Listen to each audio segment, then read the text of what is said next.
자, 계속해서 문제 31번 한번 보도록 하겠습니다. 31번 문제. 변압기의 퍼센트 저항 강화가 3%, 퍼센트 리액턴스 강화가 4%이고 역률이 80%래요. 그리고 지상이라고 하죠. 이 변압기의 변동률은 뭐냐는데 전압 변동률을 얘기하는 걸로 저희가 내용을 이해하시면 됩니다. 자, 전압 변동률인데, 자, 변압기의 전압 변동률은 저희가 앞서서 직류기에서 배웠던 전압 변동률이라는 식이 어떤 게 있었냐면, 입실로는 정격분의 무부하 빼기 정격 곱하기 100이라고 하는 값에서 이렇게 저희가 계산하는 방법이 하나 있었죠, 그죠? 근데 이 방법을 제가 쓰는 게 아니고 이제 뭐를 쓰냐, 변압기에 들어오게 되면 이제 이런 걸 제가 사용해야 돼요. P 코사인 세타 플러스 Q 사인 세타라고 하는 식으로 저희가 사용을 할 줄 알아야 됩니다. 그래서 각각 의미를 좀 보면은 P라고 하는 게 바로 이제 뭐냐면 요게 바로 퍼센트 저항 강화가 돼요. 퍼센트 저항 강화. 변압기 내부에서 걸리는 전압 강화의 비율이라고 보시면 되겠어요. 자, Q라고 하는 거는 뭐냐면은 퍼센트 리액턴스 강화예요. 그래서 얘를 갖다 퍼센트 저항 강화는 저희가 다른 말로도 뭐라 하냐면 퍼센트 R, 퍼센트 리액턴스 강화는 저희가 퍼센트 X라고 제가 이렇게 얘기를 할 때 해주기도 합니다. 자, 그 다음에 코사인이라고 하는 건 역률, 사인은 무효율이죠, 그죠? 근데 여기서 중요한 거, 여기 있는 부호 같은 경우는 경우에 따라 좀 약간 달라져요. 어떤 경우가 있냐면은 플러스인 경우가 있고 마이너스인 경우가 있어요. 그래서 플러스인 경우가 저희가 일반적으로 말하는 역률이 지상일 때, 지상 역률일 때, 지상 역률이거나 별다른 언급이 없으면, 별다른 언급이 없어도 일반적으로 지상이기 때문에 그런 경우는 저희가 웬만하면 다 플러스를 쓴다라고 내용을 이해를 하시면 됩니다. 마이너스 같은 경우는 진상역률이에요. 근데 문제 자체는 지금도 뭐라 했어요? 지상이라고까지 얘기가 친절히 나왔기 때문에 저희는 여기서 부호로 갖다 마이너스를 쓸 필요가 딱히 없다는 거예요, 그죠? 자, 그래서 저희가 플러스 기호를 써줄 건데, 그럼 여기서 자, 지금 각각의 값이 뭔지 한번 볼게요. P라고 하는 값은 지금 3이라는 거 알았고, Q라고 하는 값은 지금 4라고 하는 거 알았는데, 그리고 역률 같은 경우는 80%고 0.8인 거 알았는데, 자, 사인 세타, 여기 있는 무효율이 얼마인지 저희가 모르는 거죠. 여기서 저희가 하나 알면 굉장히 좋은 게 뭐냐면 이런 게 하나 있어요. 뭐가 있냐면은, 자, 코사인 세타 값이 0.8이면은 사인 세타 같은 경우는 자연스럽게 얼마가 되냐면 0.6이 돼요. 반대로 코사인 세타라고 하는 값이 0.6이 되면은 반대로 사인 세타 값은 얼마다? 사인 세타는 0.8이 된다는 걸로 저희가 내용을 반드시 좀 기억을 해주시기 바랍니다. 요거는 제가 유튜브의 기초수학 영상에도 설명을 한번 드렸어요. 굉장히 중요하고 굉장히 많이 쓰인 내용이기 때문에, 따라서 코사인 값이 0.8이기 때문에 사인은 자동으로 얼마다? 0.6이라고 하는 걸 저희가 알 수 있다는 거죠. 그럼 어떻게 하면 되냐? 이렇게 계산해 주면 되죠. 이제 3 곱하기 얼마? 0.8 더하기 4 곱하기 0.6이에요. 그래서 계산해주게 되면 3, 8에 24니까 2.4 2.4 더하기 4, 6에 24 2.4가 되는 거죠. 따라서 몇 프로? 4.8%다. 4.8%의 전압 강화가 일어난다라는 내용으로 저희가 좀 내용을 좀 전압이 좀 변동이 된다는 내용으로 저희가 이해를 좀 하시면 되겠죠. 정격수 전압과 무부하 전압 사이에 전압 변동 비가 4.8% 정도 된다라는 내용으로 이해를 하시면 되는 거예요. 그래서 정답이 요거는 2번이 되겠고, 자, 그 다음 문제 한번 보겠습니다. 32번 문제. 자, 이 문제 같은 경우는 공식을 기억하시면 풀 수 있는데 어려우면 풀지 않으셔도 괜찮아요. 자, 병렬운전 중인 두 동기발전기 유도기 전력 2000V, 위상차가 60도, 동기 리액턴스가 105인 요런 것이 있는데 유도 순환 전력이 얼마냐라고 했어요. 지금 여기서 보시면은 기전력에 지금 보시면 뭐예요? 이것도 마찬가지로 동기발전기의 병렬운전인 거죠. 동기발전기의 병렬운전 조건이 또 마찬가지로 나왔는데,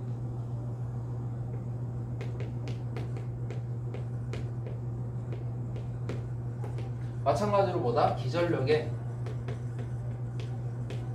네 가지가 같아였죠. 첫 번째는 크기, 두 번째는 위상, 세 번째는 주파수, 네 번째가 이제 뭐였냐면 파형이었어요. 근데 요 중에서 지금 저희가 보는 게 뭐냐면 지금 위상차가 지금 60도가 발생했다라고 얘기가 나왔기 때문에 요거에 따라 나오는 요 유효순환 전류, 유효순환 전류를 갖다가 저희가 구할 줄 알아야 된다는 걸로 내용을 좀 보시면 되는데, 이 유효순환 전류 같은 경우는 저희가 앞서서 보였던 무효순환 전류랑 공식이 좀 굉장히 비슷해요. 그래서 무효순환 전류 같은 경우는 저희가 앞서도 복습했던 거 보면은 무효순환 전류라고 하는 거는 뭐냐면은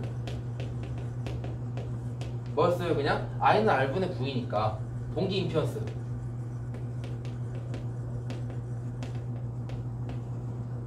분의 전압차, 기전력의 차라고 보시면 되죠.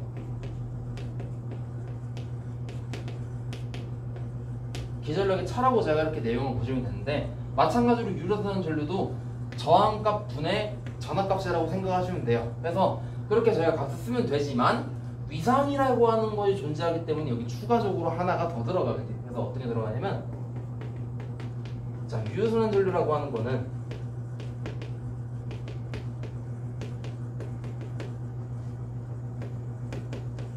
똑같아요. 이제 저항 성분, 임피언스 성분분에 그 다음에 전압 성분으로 저희가 이렇게 생각을 하면 되는데, 추가적으로 뭐가 들어가냐, 여기에 사인 스타라고 하는 값이 사인 델타라는 값이 이렇게 저희가 들어간다는 걸로 보시면 되는 거죠. 세타로 쓰든 델타로 쓰든 상관없습니다. 위상차라는 개념이에요.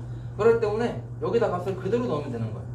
자, 그럼 여기서 임피언스 값, 여기서는 지금 리액턴스 값이 나왔으니까 요걸로 생각해보면 100분의 전압값 같은 경우는 기전력이 2000V라 했죠. 위상차 같은 경우 60도라 했기 때문에 사인 60도를 갖다 넣어주면 되는 거죠. 사인 60도라고 하는 값은 2분의 루트 3이기 때문에 직접 계산기를 써서 계산해주게 되면 얼마가 나오게 되냐면 10A라고 하는 값이 나오게 될 겁니다. 10A. 정답이 2번이 되겠죠, 그죠? 자, 3조 한번 보겠습니다. 자, 송배전 계통에 거의 사용되지 않는 변압기 3단계선 방식이 뭐냐라고 얘기를 했는데, 저희가 이 Y결선하고 델타 결선의 특징이 하나씩 있었어요. 한번 그 장점과 단점을 한 개씩 한번 써보게 되면은, Y결선 같은 경우는 장점으로 생각하면 뭐가 있었죠? 중성점을 갖다가 중성점을 접질할 수 있다는 게 굉장히 큰 이득이었죠, 그죠? 굉장히 큰 이점이었어요. 중성점을 접질할 수 있기 때문에 지락사고에 대한 그런 보호계동기 동작을 굉장히 확실하게 할 수 있다. 그게 장점이었는데, 두 번째 단점은 뭐냐? 지락사고가 나게 되면서 발생하게 된 그런 그 재상고조파 때문에 재상고조파 때문에 뭐가 발생한다고요? 통신선에 유도장애라고 하는 게 이제 발생하게 됨으로써 약간 좀 문제가 있었다라는 거죠, 그죠? 요게 장점이고 요게 단점이 되는 거예요. 반면에 자, 그러면 델타 결선 같은 경우는 얘는 단점부터 생각해 볼게요. 단점은 뭐냐? 접지를 못해요. 물론 어느 경우에 따라서는 델타 결선을 갖다 접지라는 경우도 있긴 하지만 일반적으로는 비접지라고 하는 거죠, 그죠? 자, 두 번째는 뭐냐면은, 이제 이건 좀 장점인데, 지락사고 발생 시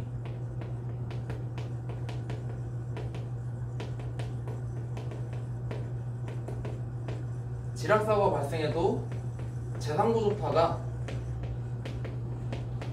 선로에 흐르지가 않아요. 왜 그러냐면은, 델타 결선을 이런 식으로 해주게 되면 지락사고가 발생하더라도 어떻게 돼요? 여기 있는 이 델타 결선 내부에서 뺑글뺑글 돌면서 사라진다고 했잖아요, 그죠? 그래서 그런 이유 때문에 일반적으로 송배전 계통에서는 주로 뭐를 쓰냐? 둘을 같이 사용하게 돼요, 같이. 그죠? 같이 쓰든지 아니면은 이 지락사고에 대한, 이제 지락사고가 발생할 때 유도장애가 안 생기게 하는 게 좀 중요하기 때문에 Y결선만 저희가 사용하지 않는다는 거죠. 그래서 Y결선만 있는 게 정답이 되겠습니다. 그럼 정답이 몇 번이에요? 2번이 답이라고 보시면 되겠죠, 그죠? 자, 그 다음에 이제 34번을 한번 저희가 보겠습니다. 34번. 자, 삼상 동기발전기에서 전기자 전류가 무부하 유도 기술력보다 2분의 파이만큼 앞선 경우 전기자 반작용이 어떻게 하는가라고 얘기했어요, 그죠? 자, 이거 같은 경우는 이제 그 동기발전기에 동기기의 전기자 반작용인데, 이거는 딱 하나만 기억하시면 돼요. 동기기의 전기자 반작용에 대한 내용이 되는데, 뭐 이걸 저도 사실 예전에 이제 그림으로 이제 그 설명을 드렸는데, 그냥 단순히 한번 생각해보세요. 자, 동기 발전기에서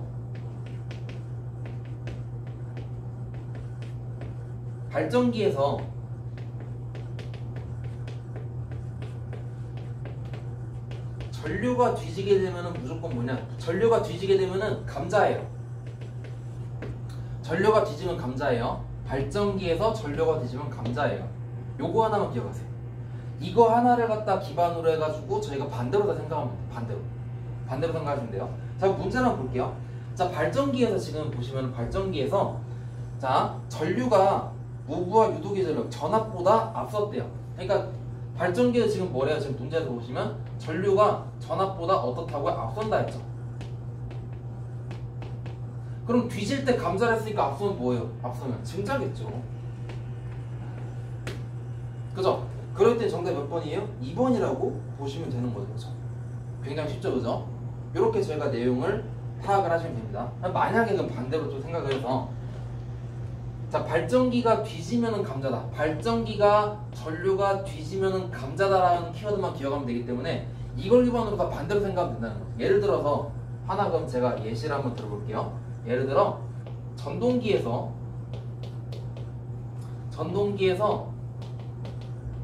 전압이 90도 뒤진다. 자, 이거는 어떻게 할까요? 전동기에서 전압이 90도 뒤진다는 거는 전류를 기준으로 한번 생각해보는 거예요. 전류를 기준으로 전동기에서 전압이 90도가 뒤지기 때문에 같은 말로 하면 뭐예요? 전류가 90도 어떻다? 앞선다라는 걸로 저희가 얘기를 하면 되겠죠. 그죠? 자, 전동기에서 전류가 90도 앞서는 거는 뭐랑 똑같냐면은 발전기에서 전류가 90도 반대로 생각을 했죠. 앞서기 때문에 발전기가 어떻게 한다? 뒤지는 거예요. 이해 가세요? 전동기에서 전압이 90도가 뒤진다고 하는 키워드는 생각해보면은 전류는 앞선다는 건데 반대로 생각하면 발전기 같은 경우는 그럼 반대로 뭐다? 전류가 90도 뒤지는 거랑 같은 내용으로 이해하면 되기 때문에 전류가 뒤진다고? 그럼 뭐예요? 감자가 되는 거죠. 그래서 전동기 같은 경우는 전압이 90도가 뒤지면은 감자다라고 저희가 내용을 이해하시면 되는 거예요. 그래서 이런 식으로 저희가 내용이 나온다는 걸로 기억을 하시면 되겠습니다. 요거 하나만 기억하세요. 요거 하나만 기억을 한 다음에 요렇게 저렇게 좀 약간 좀 이제 조립해가면서 생각을 하시면은 충분히 문제를 풀 수 있는 그러한 것이 됩니다. 자, 그 다음에 35번 문제 볼게요. 자, 35번 문제.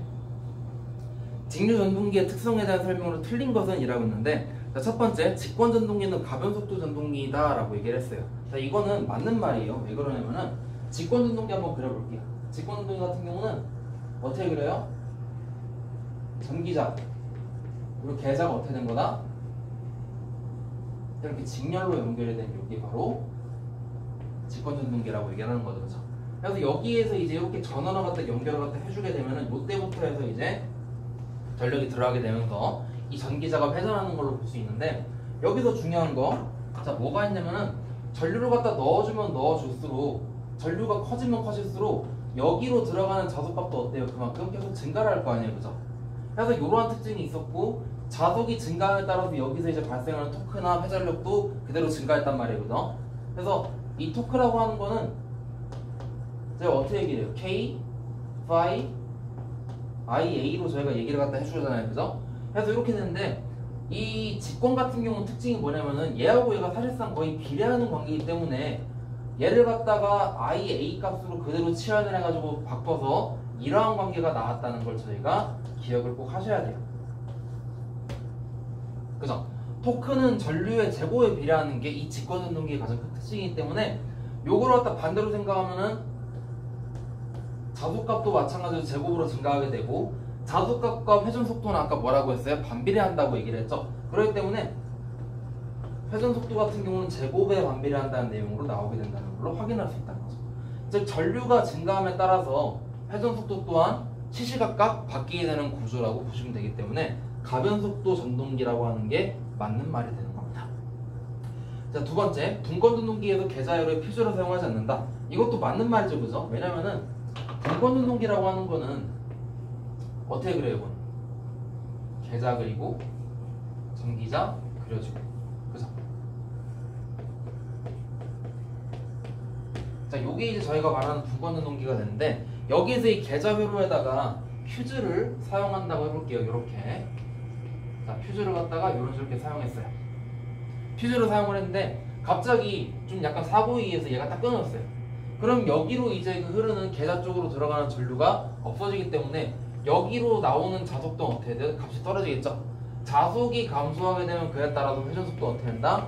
굉장히 빠르게 증가한다는 거죠. 위험 속도에 도달하는 거예요, 그죠? 그러한 사고가 발생하면 안 되기 때문에 계좌 회로 쪽에다가는 어떻게 한다? 퓨즈를 사용하면 안 돼요. 맞는 말이 됩니다. 세 번째, 분권 전동기는 정속도 전동기다. 이거 맞는 말이죠, 그것도 똑같이. 왜냐면은 분권 전동기라고 하는 거는 이쪽으로 들어가는 전류량이 웬만하면 계속해서 일정하기 때문에 자속을 거의 균일하게 공급할 수 있고 그에 따라서 그에 따라서 여기에 회전하는 것도 마찬가지로 어떻게 된다? 좀 일정하게 회전 속도를 갖다 공급할 수 있기 때문에 정속도 특성을 가진다고 내용을 볼 수가 있습니다. 자, 4번 가동복권 전동기는 기동시 역회전할 염려가 있다라고 했습니다. 자, 역회전할 염려가 있다라고 했는데 염려가 없죠. 왜냐면은 자, 가동복권 전동기 한번 그림 그려볼게요. 이 복권 전동기가 사실 그림이 그렇게 문제가 많이 나오진 않는데 가끔씩 이렇게 물어보는 경우가 좀 있어서 좀 설명을 좀 드리면은, 자, 이게 저희가 말하는 복권이 되는 거죠, 그죠? 근데 여기서 전동기이기 때문에 여기서 전원을 갖다가 이런 식으로 공급해 주는 걸 저희가 복권 전동기라고 얘기를 갖다 해주게 됩니다, 그죠? 자, 이렇게 되는데 전류를 갖다가 먼저 자, 이 방향으로 해서 이렇게 극선 갖다 가해주게 되면은 전류가 어때요? 이때는 이렇게 흐르겠죠? 이렇게 흘러가지고 이 전기자 쪽으로 이렇게 들어가게 되고 이 계좌로도 마찬가지로 전류가 이렇게 들어가게 되겠죠, 그죠? 그리고 이쪽에 있는 이 직권계좌도 어떻게 된다? 이쪽으로 전류가 이렇게 들어가는 걸로 내용을 확인할 수 있어요, 그죠? 자, 그런데 만약에 얘를 갖다가 전원을 이렇게 반대로 줘보겠다는 거예요, 이렇게요. 이때 같은 경우는 전류가 이렇게 흐르게 되죠? 이런 식으로 흐르고 여기로 오게 되면 여기 같은 경우는 전기자 쪽으로 전류가 이렇게 흐르고 계좌로 이렇게 전류가 흐르잖아요. 즉 보시면은 계좌나 전기자나 들어가는 전류방이 싹 다 바뀌었어요, 그죠? 싹 다 바뀌었기 때문에 극선을 갖다가 반대로 해줘도 회전 방향은 어떻다? 항상 일정하다는 거죠. 변할 일이 없다라는 걸로 내용을 이해하시면 됩니다. 역회전 염려가 전혀 없는 거예요. 그래서 4번이 정답이라고 내용을 확인하시면 되겠습니다. 자, 36번 문제 보겠습니다. 36번 문제는 자, 삼성 동기전동기의 토크에 대한 설명을 옳은 것은 뭐냐라고 했는데, 자, 이거 같은 경우는 이건 유일하게 저희가 좀 하나 굉장히 알면 좋은 게 뭐냐면은 유도전동기에만 있는 특성이, 유도전동기 같은 경우는 뭐냐, 토크가 전압의 제곱에 비례해요. 나머지는 뭐냐, 전부 다 토크가 전압에 비례해요, 그냥. 그렇기 때문에 공급 전압 크기에 비례한다는 내용이 되기 때문에 36번 같은 경우는 정답이, 그러니까 여기서 좀 더 추가로 쓰게 되면은 나머지 전동기 같은 경우는 토크랑 공급 전압이 서로 어떻다? 그냥 비례하는 관계다. 이 내용이 되기 때문에 따라서 정답이 몇 번이 답이다? 1번이 답이다라고 저희가 내용을 보시고 넘기시면 되겠습니다. 이건 뭐 그냥 간단하게 기억만 하고 넘기면 되는 부분이라고 보시면 되고, 유도전동기에만 있는 유일한 특징이에요. 공급 전압의 제곱에 토크가 비례해요. 요거 하나 빼고 나머지는 다 그냥 비례하는 관계다. 마치 저희가 직권전동기 쪽에서 전기와 전류하고 토크가 서로 무슨 관계에서 비례한 관계였죠? 아니, 제곱 비례한 관계였죠? 그 내용 같이 저희가 생각을 하시면 되는 거기 때문에 이런 것들이 있구나 정도만 저희가 내용을 기억하시고 답을 보신 다음 넘기시면 되겠습니다. 그래서 정답이 36번 같은 경우는 1번이 답이에요. 자, 37번 문제. 자, 그림이 굉장히 좀 복잡한 그림이 나왔는데, 자, 고정자 원선의 결선도로 갖다 나타낸 건데 맞는 사항이 뭐냐라고 했어요. 지금 요거 제가 그림을 다 그리진 않고 지금 제가 여기 이쪽에다 이제 화면을 좀 띄워 놓을 거예요, 그죠? 여기 이렇게 그림이 있어요, 그죠? 자, 근데 여기서 보시면은 자, 맨 오른쪽에 있는 것만 그려볼게요. 어떻게 그려지냐면 지금 여기서 이렇게 그려지는 거죠. A사, 그 다음에 B사, 그 다음에 C사.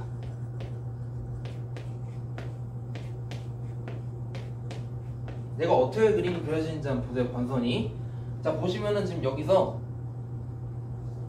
얘가 이쪽으로 하고 여기로 하고 그 다음 얘도 이제 이쪽으로 이렇게 해서 가고, 그 다음 나머지는 뭐냐면 지금 여기서 얘네가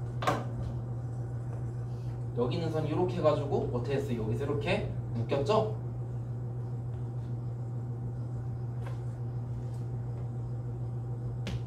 이렇게 해서 묶였잖아요, 그죠? 보세요 한번, 그죠? 이렇게 묶였죠? 아래쪽에 이렇게 해서 묶였단 말이에요, 그죠? 자, 이렇게 묶였다는 거는 지금 여기는 얘가 이제 뭐를 의미하냐면 여기 이제 바로 중성점을 의미하는 거, 중성점. 지금 여기서 A하고 B하고 C라고 하는 건 각각 뭐냐면 상이에요, 상. 상인데 각각의 상을 갖다가 이제 번선을 갖다 해줄 때 한 선씩을 빼가지고 이렇게 해서 이제 묶어줬다는 소리가 되는 거예요. 결선을 한 내용에 대해서. 자, 중성점이 들어갔다는 건 요건 결과적으로 뭐다? 아, 이거는 Y결선이 델타 결선이다. 이거는 아, Y결선이구나 라고 하는 걸로 내용을 한번 저희가 알 수가 있다는 거죠. 그렇죠? 자, 이렇게 해서 제가 내용을 보시면 되고, 그 다음에 지금 여기서 요 A하고 B하고 C가 각각 뭐라고 해서 얘네가 다 상이라고 해서 상. A상, B상, C상인 거예요. 그 다음 여기는 A상, B상, C상이 한데 묶여가지고 뭐를 이루냐? 얘네가 이뤄가지고 하나의 극을 이루게 돼. 극. 그럼 여기서 A사, B사, C사라고 하는데 지금 여기서 사가 다 뭐예요? 네 번째 극이다 라고 하는 걸로 내용을 이해하시면 되는 거죠. 자, 그럼 여기서 보시게 되면은 어떻게 하는 거? 그림을 보시면은 A1, B1, C1이라고 하는 극이 하나 있고, A2, B2, C2라고 하는 극이 하나 있고, A3, B3, C3라고 하는 극이 하나 있고, A4, B4, C4라고 하는 극이 하나가 있는 거죠. 총 그러면 몇 극이에요? 4극이 되는 거죠. 그 다음에 상은 A상, B상, C상이 있기 때문에 몇 상이다? 3상이다 라고 하는 걸로 내용을 알 수 있다는 걸로 보시면 되니까 3상 4극 Y 결선이다 라고 하는 걸로 내용을 체크를 하시면 되겠습니다. 그죠? 그럼 정답은 몇 번이에요? 이거는 2번이 답이라는 걸로 저희가 내용을 확인하시면 되겠죠. 그죠? 그래서 이런 문제도 있다는 걸로 좀 참고를 하시면 되겠습니다. 자, 38번 문제. 자, 이거는 그냥 주는 문제예요. 주는 문제. 굉장히 엄청 잘 나오는 유형의 문제이기도 한데, 자, 무조건 난조라고 하는 말이 나오게 되면은 요거에 대한 대응책으로 항상 뭐다? 제동건선이 답이라는 걸로 기억을 좀 해주시기 바랍니다. 난조라고 하는 키워드가 나오게 되면 웬만하면 정답보다 제동건선이에요. 무조건. 제동건선이 정답인데, 반대로 제동건선이라고 하는 키워드가 나오게 되면은 이때 같은 경우는 웬만하면 요것도 난조가 정답이긴 한데 두 가지로 나뉘게 돼요. 발전기인 경우와, 그러니까 동기 발전기인 경우와 동기 전동기인 경우에 따라서 제동건선이 하는 역할이 조금 달라지게 돼요. 그래서 발전기 같은 경우는 일반적으로 뭐다? 난조 방지예요. 근데 전동기 같은 경우는 뭐냐면은 전동기에서 제동건선의 역할은 난조 방지를 하는 것도 있긴 하지만 뭐도 있냐면은 기동작용 갖다 하게 돼요. 기동작용. 동기연동기는 구조적으로는 원래 어떠냐면 자기 스스로 기동을 할 수가 없어요. 자기 스스로 회전할 수 없기 때문에 그걸 갖다 도와주는 얘가 뭐다? 제동건선이 되는 거예요. 그래서 제동건선이 하는 역할이 뭐냐라고 하면은 발전기인 경우는 난조를 방지한다 라는 내용도 있지만 전동기를 갖다 얘기할 때는 기동작용이라고 하는 내용도 들어간다는 것도 같이 좀 참고로 봐주시면 되겠습니다. 근데 결론은 뭐다? 난조라고 하는 키워드가 나왔어요. 그럼 정답은 당연히 뭐? 아, 제동건선이라고 하는 걸로 저희가 내용을 꼭 기억을 해주시기 바랍니다. 38번 정답은 그래서 몇 번이 답이냐면 제동건선이니까 2번이 답이에요. 별거 없죠, 그죠? 자, 39번. 자, 직류발전기에서 계좌의 주된 역할은 뭐냐라고 했는데, 자, 이거 저희가 직류발전기의 구조 한번 저희가 한번 다시 생각을 해볼까요? 3대 요소 정도만 저희가 생각해볼게요. 아니, 하나 더 브러쉬까지 한번 해보면, 자, 3대 요소는 일단 뭐였어요? 정, 전, 개라고 해서 정류자, 전기자, 개자. 그죠? 그래서 정류자 같은 경우는 뭐예요? 교류를 갖다가 전기자에서 나오는 교류 기전류를 갖다가 직류로 바꿔주는 애가 되는 거죠.